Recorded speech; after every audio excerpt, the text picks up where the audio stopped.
Bonjour, 18h39 a posé ses valises à Marseille et aujourd'hui c'est Aurélie qui nous accueille. Bonjour Aurélie. Bonjour. Alors vous l'avez peut-être déjà rencontrée sur les réseaux sociaux ou sur son blog Aurélie_Blueberry Home. On va découvrir ensemble ton appartement. Donc on commence tout de suite avec la visite de ta cuisine. Là on est devant la cuisine. Pour ceux qui me suivent depuis les débuts du blog et de mon compte Insta, tout ça, dans notre ancien appart qu'on aimait beaucoup aussi, on avait une fameuse verrière qui m'a valu un petit peu ce petit succès-là. Mais elle était noire. Et du coup, pour ce nouvel appart, on avait encore envie d'une verrière parce qu'on aime beaucoup le concept de la verrière pour séparer une cuisine de la pièce à vivre. Alors, est-ce que c'est vous qui l'avez construite, cette verrière ? J'ai la chance d'avoir un beau-père qui est ancien ferronnier, donc qui me suit un petit peu dans tous mes projets. Quand on lui a dit, voilà, on a envie de faire une verrière en angle cette fois-ci, il a tout de suite su, il a dessiné et on s'est projeté. Et on a décidé volontairement cette fois-ci de la peindre en blanc pour vraiment avoir ce côté plus léger, plus poétique. Alors j'en profite pour être dans la cuisine aussi, pour te parler du bois que vous avez choisi pour les meubles. Oui, c'est vrai que ce modèle-là nous a vraiment beaucoup plu. Déjà, en fait, on avait vraiment cette idée de partir sur une cuisine en bois. On avait vraiment envie d'avoir beaucoup de bois dans cet intérieur. Il nous a beaucoup plu justement pour le côté texturé comme ça, qu'on est venu customiser en fait par des petits boutons en porcelaine. Et on y a ajouté un plan de travail en marbre stratifié. Donc ça coûte moins cher. Ça coûte beaucoup moins cher. Moins fragile aussi, j'imagine. C'est beaucoup moins fragile, ça se nettoie très vite, très facilement. Donc, et après, au niveau de la crédence aussi, je peux vous parler de la crédence parce que j'aime bien ce petit détail. On a utilisé des carreaux, des petits carreaux 10 par 10 blancs très classiques, mais on a décidé en fait de faire un joint foncé, anthracite, presque noir. Et je trouve que ça fait aussi la différence et ça donne du charme à la cuisine. On n'a pas mis d'électroménager de ce côté-là pour que visuellement, il n'y a rien qui embête le côté linéaire. Donc on ne le voit pas depuis le salon. J'en profite de cette transition. On va aller au salon. Ouais. Moi, ce qui m'a interloquée dans ton salon, c'est que tu as donc évidemment un canapé comme tout le monde, mais aussi un lit de camp. Oui. Alors on va s'y installer tout de suite pour voir déjà si c'est confortable. Et puis tu vas nous en parler. Oui. Le lit de camp qui a fait son apparition depuis quelques mois justement sur les réseaux est hyper tendance en ce moment. Et j'aimais bien ce côté un petit peu banquette nomade, tu vois, sur laquelle on peut venir y déposer des coussins, des boutis, tout ça juste pour faire une sieste ou pour s'asseoir. J'aimais bien ce côté un peu banquette d'appoint. Et de la mettre en face du canapé, je trouvais intéressant d'avoir vraiment une assise complète pour un salon convivial. Tu as choisi des coussins clairs pour faire contraste avec le mur qu'il y a derrière. Oui. J'ai choisi des coussins clairs et à la fois imprimés. J'aime bien mélanger tout en restant dans l'harmonie. J'aime bien piocher des idées que j'aime bien dans les différentes tendances, que ce soit bohème, scandinave, vintage, tout ça, et faire un petit peu ma sauce et essayer que ça soit un intérieur qui me ressemble. Ce que je conseille aussi d'ailleurs aux amateurs de déco, tout ça, c'est de ne pas se focaliser sur une tendance et de la suivre en total look, mais plus de s'inspirer de petites choses qui nous plaisent dans les différentes tendances, dans les différents styles, et de venir y faire sa propre sauce en fait. Et je trouve que là, la recette, elle marche. On continue la visite. On va aller juste là, derrière vous, voir l'espace bureau. Allons-y.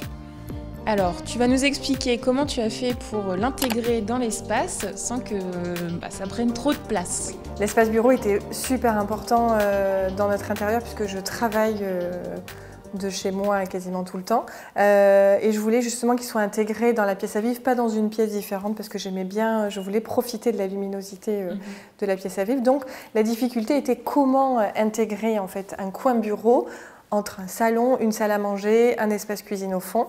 Et voilà, donc j'ai opté pour les étagères crémaillères qu'on voit beaucoup sur Pinterest, qui me faisaient de l'œil depuis quelques années déjà. Ça fait un petit peu un côté 2 en 1 avec à la fois une fonction bureau et à la fois une fonction étagère déco sur lesquelles on peut venir déposer des affiches, des petites photos. Au niveau coût, Et installation, c'est pas grand-chose puisque c'est vraiment des crémaillères sur lesquelles on fixe après des équerres et des étagères. Et puis on peut être un peu original en choisissant des pieds un peu sympas. C'est ça. Toi, tu es resté un petit peu dans l'esprit industriel des crémaillères. Exactement, exactement, et dans le blanc. Et j'aime bien, je suis venue y mettre une chaise qu'on a chinée en canage, qui est hyper tendance aussi. On va aller voir tout de suite l'escalier. Je crois que tu as une petite histoire à nous raconter. Historiquement, moi, là, je me trouve dans la cage d'escalier. Ouais. C'est difficile à croire, mais en effet, par rapport à l'appartement lui-même qui date du début des années 1900, en fait, la surélévation date d'il y a juste 15 ou 20 ans maxi. Du coup, quand on a visité l'appartement, on a adoré le fait qu'il y ait cette rampe art déco dans l'appartement. On trouvait que ça donnait un charme fou. Et c'est pour ça qu'on a d'ailleurs décidé de garder les tomates au sol. On va parler aussi du papier peint, parce que le papier peint, il est vraiment... Je l'adore.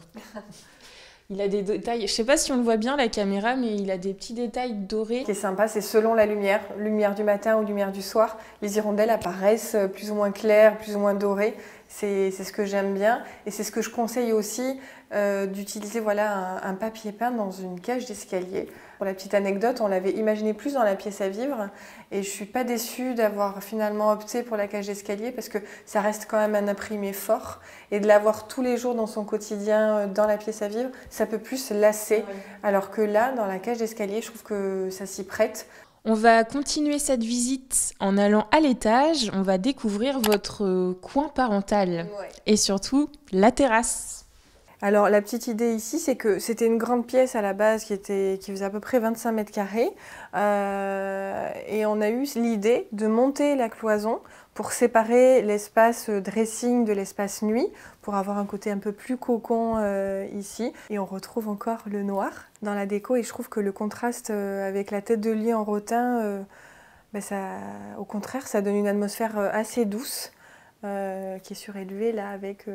cette suspension, ces suspensions en céramique. Alors, justement, dis-nous d'où elles viennent. Oui, je suis assez fière de dire que c'est mon amoureux qui les a fabriquées. Toi, tu restes là, moi je vais te rejoindre parce que je vais vous montrer ce meuble.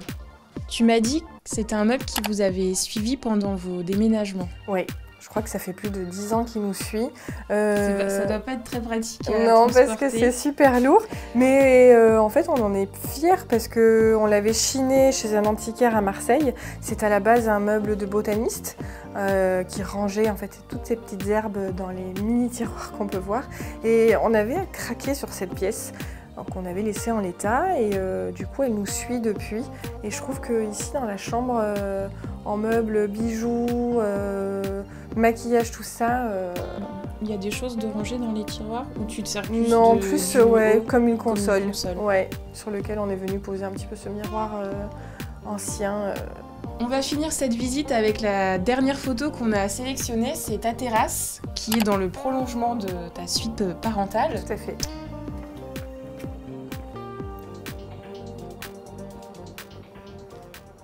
Notre grande terrasse dont on est assez fiers dans ce nouvel appartement. Alors là aujourd'hui on a de la chance parce qu'il fait super beau. D'ailleurs c'est pour ça que pas toute la déco encore de la terrasse a été installée parce que les beaux jours commencent à peine. La dernière pièce en construction sur la terrasse, tu vas nous raconter un petit peu. Tout à fait. Donc ça c'est un peu une exclusivité. Oui, on l'a pas vu encore je l'ai sur pas ton encore compte. montré parce qu'on est en train de la finir tout juste là. La terrasse mesure quand même 76 mètres carrés donc on s'était dit on peut se permettre de prendre une certaine place. Et donc j'ai la chance d'avoir, comme je vous disais, un beau-père qui est ferronnier. Donc il a imaginé et conçu cette pièce en fait complètement sur mesure qui va servir à la fois de cuisine d'été, histoire de ne pas faire trop d'aller-retour dans les escaliers, de buanderie, d'espace de rangement. Et après l'idée, voilà, c'est peut-être après de faire grimper des plantes aussi. Enfin, on finit sur cette dernière présentation exclusive pour mettre fin à ce reportage. On espère que ça vous a plu. Aurélie, où est-ce qu'on peut te retrouver sur Internet ? Alors sur mon blog, sur www.blueberryhome.fr ou sur Instagram, sur Aurélie_blueberryhome, où je partage essentiellement des photos de mon intérieur et des petites stories. Et puis, si vous voulez voir d'autres visites d'appartements ou d'autres reportages, n'hésitez pas à vous abonner à notre chaîne 18h39.fr et à nous suivre sur tous nos réseaux sociaux. À bientôt!